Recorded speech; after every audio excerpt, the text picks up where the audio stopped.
Pick a card. Any card at all. Good choice. Okay, so basically shit.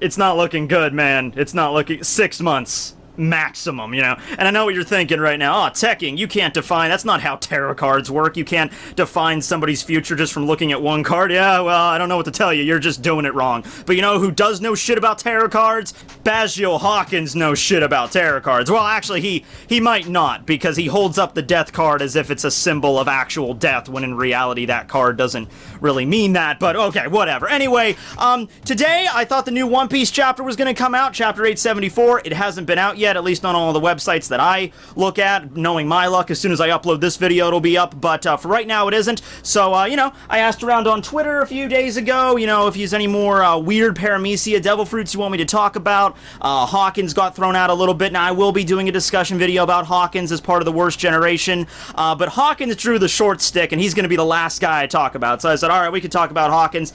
His devil fruit, very weird, and his personality, his appearance is also very weird. Like, without even getting his devil fruit involved, pretty strange fella. His devil fruit is unnamed. We don't actually know what it's called yet, although Kizaru did state that at least it's not a Logia, because he was able to basically just, you know, laser him almost to death. And I say almost to death because whenever you fight Kizaru, you're guaranteed to die at least 8 or 9 times. Now, normally that would be like 8 more times necessary to kill somebody, but in Hawkins' case, it's a little different. So let me go just a rundown of all the things that we know he can do with his power. This is one of those devil fruits where it's probably capable of like a bunch of different abilities. It seems like something very well suited and catered to Hawkins' own personality, kind of like Law. Law is a doctor, so when he gets the Oppi no Mi, it's like, well, he already has the training and stuff, so he can use this to its fullest extent. Kind of the same deal with Hawkins' fruit. So, the first thing that we see that he's capable of doing is he's able to create voodoo dolls using his power. His power always seems to manifest in the form of straw. Either, you know, his arms turning into straw or straw covering him to become like this monster form. But yeah, what he's able to do is, I guess through some ritual, some spell, or unknown means, he's able to, you know, take a random individual, I guess somebody he met in his life, and he's able to turn that person into like an extra life. He's able to make a voodoo doll of them. So, he meets this person, turns them into, you know, it doesn't actually turn them into anything. They keep going on their normal lives. That's why I say we don't really know how he does this. I would assume he like has to touch them, physical contact, or recites some mumbo-jumbo in front of him. Anyway, he gets a voodoo doll, and whenever Hawkins is about to suffer, like, a serious injury, like, or death, you know, like when Kizaru fucking kicks you into the side of a building at light speed, you don't die. The voodoo doll is the thing that actually takes damage. So the person that it was connected to ends up dying. So whenever Kizaru first meets Hawkins, you know, he light speed kicks him into the side of a building, and 2 of the voodoo dolls ended up dying there. I would assume 1 death from the fucking kick to the temple, you know, that transcends beyond time and space, and I would say the other, you know, death is from being slammed into a building at said speed. So 2 deaths there, and Hawkins just kind of raises up his arm, and then, you know, the voodoo dolls begin to crawl out of his skin, and they both have holes where they got struck by the damage, and then they fall, and they ignite, they turn into fire. Meanwhile, on various locations in the archipelago where there's people running around, people are just dropping dead, because they're the ones, their deaths were in the place of Hawkins' own death. However, this doesn't seem to, I only say critical injuries because whenever Kizaru was blinding Hawkins, or whenever he was suffering an injury that didn't involve death, it didn't seem like Hawkins was able to pass that damage on to another body. You know, and so, like, Kizaru blinds him and then just begins to drill him with the fucking lasers, and he still had voodoo dolls. So I would assume this only, you know, maybe Hawkins can choose which damage or what to actually send to the voodoo dolls, or maybe it's only like extra lives, like in a video game, you know? So that's one way we see him use his devil fruit. The other way is that he's able to cover his entire body with straw, and then his fingers get he begins to manifest like black nails, and his, like, the straw fingers wrap around it, so he's got, like, you know, demon nails and shit, and this is called Gomo no So, demon face.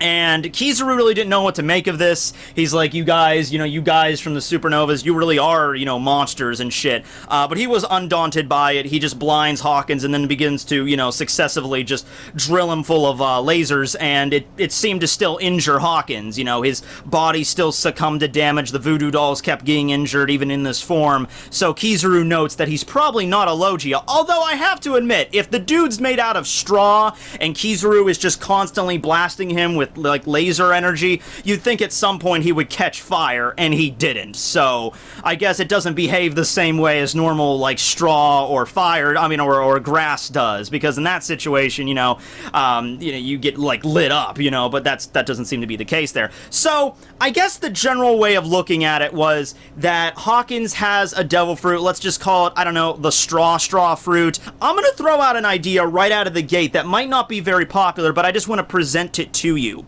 Maybe it's not entirely the devil fruit that gives Hawkins these abilities.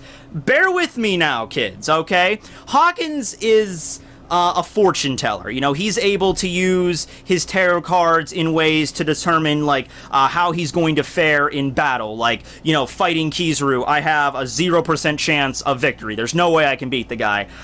Chance of defense, this percentage. Chance of evasion, this percentage. Chance of escape is this percentage. He can determine all this shit using his cards. Sometimes this works, sometimes he doesn't. I remember he was trying to factor, like, Luffy's, like what the percentage of is with Luffy dying, and no matter how he crunched the numbers, it wouldn't end up.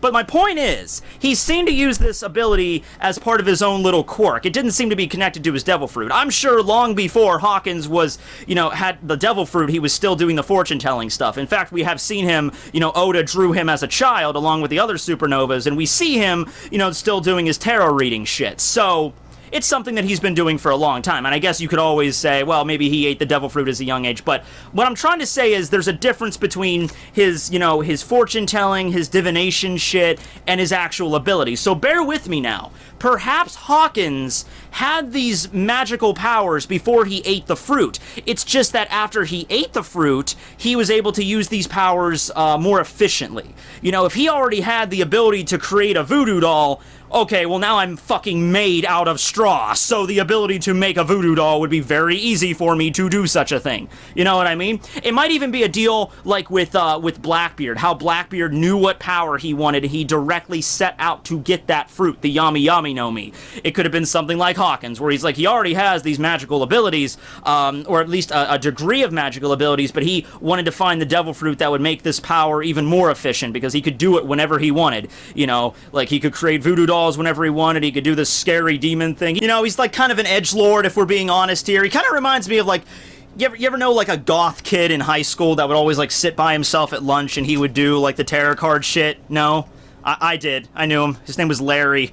He was a weird guy. He came to school one time wearing vampire teeth, and I'm not talking about the cheap shit you'd find at like Dollar Tree or something. He like legitimate like teeth. Like he was like a makeup guy and he could do that kind of shit, but it was like weird. He was a weird guy. Anyway, so that's just one idea I wanted to throw out there. He's always been interested in divination and shit, and don't say that doesn't make sense. There have been other people in One Piece that have had weird abilities that were not directly tied to Haki or devil fruits, okay? Like, well, first off, Madame Charlie, from the Mermaid Cafe, she, I'm sorry, it's just boobs. Okay. Anyway, yeah, she had, divination abilities. She had, like, the ability to have a little bit of, like, clairvoyance, fortune-telling, being able to look at her crystal ball and accurately predict the future. Mrs. Golden Week, she had that weird hypnosis ability. She was able to just draw paint on the ground or on somebody's clothing, and then they would be affected by her power. She didn't have a devil fruit, that we know of. So, weird abilities do exist in the One Piece world outside of devil fruits and Haki. So the idea that Hawkins might have the ability to make voodoo dolls, that's completely believable to me. I don't think that's going too off the rails. Depends on where he's from. I think Hawkins was from the West Blue, correct? I probably got that wrong, but I think he's from the West Blue. So if that was the case, one random island where he was part of like a clan or a tribe that knew all this witchcraft, all this voodoo shit. But yeah, okay. So if we are going to go with the typical route with it and say that yes, these magical voodoo abilities are because of his devil fruit, then I don't think just simply saying that he ate, the the straw fruit or whatever, I don't think that would just be okay saying that. I think we gotta bump it up to an awakened level. Now, if he ate, like, the straw fruit, oh, look, I can turn into straw, that's one thing. But if he awakened it and got this whole new power for, like, oh, okay, now I can make voodoo dolls because, you know, that is connected to straw in some way, and that's my awakening, access to all these kind of, like, voodoo kind of powers. And the reason I want this to be the case is because that would be a game changer. You know, very few times in this story have we seen awakened Paramecia devil fruits. We saw the awakened Zoans, and we see how they act. We haven't seen any of the awakened Logias. I mean, we can assume that, you know, Akainu and Aokiji had the awakened Logias when they fought on Punk Hazard, so that's why the weather changed. But with Paramecia, it's up in the air. The only confirmed person that has the awakening in a Paramecia class is Doflamingo. And what was he able to do? It was like, alright, well, he was able to take his strings, and he was able to turn it, like his surrounding area, into strings. That was his awakening. And the question is always, okay, well, is it the same for every Paramecia? Like with Luffy, could he turn everything into Rubber World? Okay, that's one thing, but there's some Paramecia that don't, like, produce an element or don't allow you to control an element. You know, like, so not all Paramecia awakenings have to be equal, you know? Like, maybe all of the Paramecias that produce some sort of element, like Doflamingo turns the world into string. I don't know, Magellan would be able to turn the world into poison. Galdino would be able to turn it into wax. Okay, that's fine. But what about shit like the, Buggy's fruit? Would he be able to, like, chop up the surrounding area? What about the jacket fruit? Fucking tell me what awakening is that? I can turn any surrounding object into a jacket. This iced tea bottle? Jacket. This microphone? Jacket. What would Robin's awakening be? You know, like, that's the kind of shit you have to question. They're not all gonna be the same kind of thing. So, if that's the case, that would prove it, though. That would prove, like, not all Paramecia awakenings are the same, and that's cool, because it makes it less predictable for us, the viewers, the readers. We would be like, oh, okay, so it's like a fucking potluck. You don't know what you're gonna get. And hey, if you don't believe that Hawkins could have awakened his fruit, this is, of course, we're talking about before the time skip. You know, oh, no way Hawkins would have awakened his fruit before the time skip. Hey, look, there just seems to be some devil fruits where the people that have them are just naturally gifted at them. Like, that's their affinity. You know, like, for example, Brook's fruit, the Yomi Yomi no Mi, allows him to mess with other people's souls. And Brook's skills at music and playing instruments act as the conduit for that. So Brook, being a musician, before eating the Yomi Yomi no Mi, actually really increased his ability and affinity to use the Yomi Yomi no Mi to its fullest potential. See where I'm going with this? The same thing for, like, Galdino. Galdino was already a little bit of an artist before he ate the wax fruit. Therefore, you know, I can now create these works of art using my fruit. Makes sense. Same thing with, like we said in Boa Hancock's video when I was talking about the Love fruit. You know, she was already a fucking smoking hot 12 out of 10, so the ability to control others with lust really fit for her. So I think just, you know, some affinity to the others. Oh, by the way, side note with Hancock that I have to bring up, because a lot of people mention, like, well, maybe it was the fruit itself that made her really attractive to everybody. I don't think that's the case, because we've seen her a little bit periodically throughout her life. We saw her when she was a kid. We saw her when she was a little bit older, being a slave in Marijois. We see her as she is now. She seems to be the same consistent, you know, like, she looks the same, you know. I think that's really just how she looks, and that's, she's just that hot. You know, now, if it was different, like, if Hancock started off like, oh, fuck me, and then she turned into, after eating the fruit, like, oh, fuck me, then, yeah, I see you could understand, like, something happened there, like Alvida, you know, like, Alvida was a fat sow, and then she ate the freaking slip fruit, and then she turned into, whoa, shit, you know, so if it was, like, a change like that seriously affected it, I would understand, but it isn't. It seems like that's how she always looked, and she always was just, you know, she just got that hot. I kind of want to talk about, like, abilities that he could do beyond that, okay? Because regardless of how he had these abilities, if he had them beforehand, if he got them through the devil fruit, this opens a big window beyond just making voodoo dolls. You know, voodoo is a religion, if I'm not mistaken. It is a legitimate religion, so there's probably other aspects of it than just making creepy dolls and sticking pins in them, okay? I feel like there's more that Oda could do with here, especially since he now has, well, he joined an alliance with Apu and then with, you know, Kid. before Kaido just kind of laid the fuck smack on all three of them. So we know Apu is now working with Kaido. We know Kid is locked up in the holding cell. I don't know if Hawkins decided just to bolt, or he read the fucking, he read his cards and he was like, okay, yeah, I'm working with you, Kaido. Nice to have you on the team. Oda's clearly going places with his character. I think he's going places with all of the supernovas.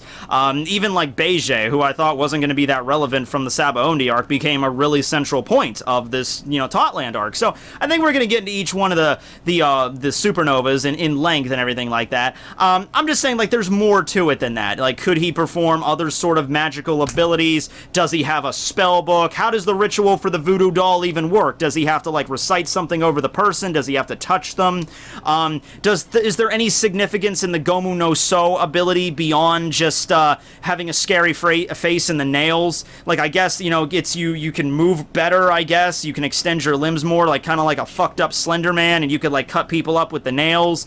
But is that all there is to it? Is there something else going on? All of the members of his crew dress like they're in a freaking cult, you know, with the robes and everything. So I really feel like there's more to this character. We're gonna get more than just the fortune telling and the tarot readings and the fucking and the voodoo doll shit. You know, there's gonna be a lot of like elements of magic here, which I'm always good for. I'm always cool to see stuff like that in anime, you know, something that's maybe beyond just like, oh no, this wasn't a devil fruit, this was just my power. Or even if it was a devil fruit, I'd be like, okay, there are OP devil fruits that exist in the world. We know there fucking are. We know they're fruits. Like Big Mom's Soul no Me. I'm like, holy shit, the stuff you could do with that. And that's cool. I like to see characters really use these abilities in clever ways. You know, even when Crocodile told Luffy, you know, you're just using your ability like a toy or like a child's plaything. You really need to put more effort into it and think outside the box to take full advantage of your ability. You know, so characters that are like that, characters that show up like Law, that are able to take full advantage of everything, like Law, not only just, you know, taking out hearts and everything, but, you know, switching personalities and fucking radiation knives. I'm like, that's cool. I like to see that, you know, not simply just, well, he's a straw guy, so he can, well, he could summon straw, and, he can, I guess, oh shit. You know, like going the extra mile with the voodoo doll stuff. It's cool, it's right. Maybe you could throw out an idea like it could be a Zoan, because Kizaru said, yeah, it's probably not a Logia. I mean, I guess you could always throw out the idea that it's a mythical zone. I just can't think of a being that it could be. I mean, it could be like maybe a physical embodiment of a voodoo doll. That's a thing. Like mythical zone voodoo doll, but that's not really a mythical creature. That's more of like an object, you know what I mean? So that I don't think it's a zone. Kizaru did say it's not a Logia, although you have to remember there are some Logia like Aokiji who are still a solid object. It's just that they can't get physically hit. You know, like Aokiji can turn into solid ice, and the ice can be smashed. It just doesn't hurt him. He can combine back together. Kizaru could have been adding Haki to his lasers, and that's how he was able to damage Hawkins. But I don't think that's the case, because Kizaru, you know, he's fully aware of Haki, and he's fully aware of, you know, devil fruit weaknesses. So whenever Kizaru is like, fucking okay, you're probably not a Logia. I'm assuming he's not using Haki, he's just checking. You know, it's like, well, I'm not shooting you with Haki, and you're still getting hurt, so I'm assuming it's not a Logia. So I think Parameci is the only explanation for that. While we're speaking about Haki, I should probably bring up observation Haki, because we're getting into whole new levels with that. You know, with Katakuri being introduced at Totland, we're talking about how, like, oh, like, well, Katakuri trained his observation to such a degree that he's now able to predict the future a little bit. Maybe it might have something to do to go back to Hawkins. Maybe with all fortune tellers. Maybe even Charlie has a little bit, god damn it, I gotta stop cutting back to her. But yeah, maybe Hawkins was, you know, maybe he, like, had a little bit of the fortune-telling power beforehand. Maybe he was always interested in it, and because of that interest in fortune-telling, because he was doing it his whole life, just like we see Charlie. We see Charlie with that damn crystal ball ever since she was a kid. So throughout their lives, they were training more and more with tarot cards and crystal balls and readings and shit, and then they just developed a whole new level of observation Haki through that. You know, and they were able to accurately predict the future. So, throw that out there, too. It still doesn't explain Mrs. Golden Week's hypnosis color powers, but I guess it does a little bit to explain the fortune-telling nature of One Piece, at least a little bit. But yeah, I hope you guys enjoyed the video. Let me know below what you think about Hawkin's abilities, if he's had them on his own, what's up with his fortune telling, what the name of his devil fruit, like if you could name his devil fruit, what would it be? If it's an awakened, or if you stand by the classification of paramecia and all that shit, and other stuff that it could possibly do in the future. I would like to hear if anybody out there knows more about, you know, the religion, you know, like voodoo and stuff, that lives in, like, I don't know, Louisiana or something, and knows more about this than I do. Let me know. Maybe they'd be like, oh, well, there's this cool part of voodoo that actually involves this and this, and so Hawkins could do this. You know, that would be cool to hear. So yeah, anyway, thanks for watching, everybody. I don't know when the review will be out. I'm assuming the chapter 874, that'll be out tomorrow, but I'm working. I'll try to fit it in if I can. Thanks, guys, for watching. Make sure to click on these happy little links here. Look at these happy little links. These happy little links are nice. And to subscribe. Helps me out. Later, guys.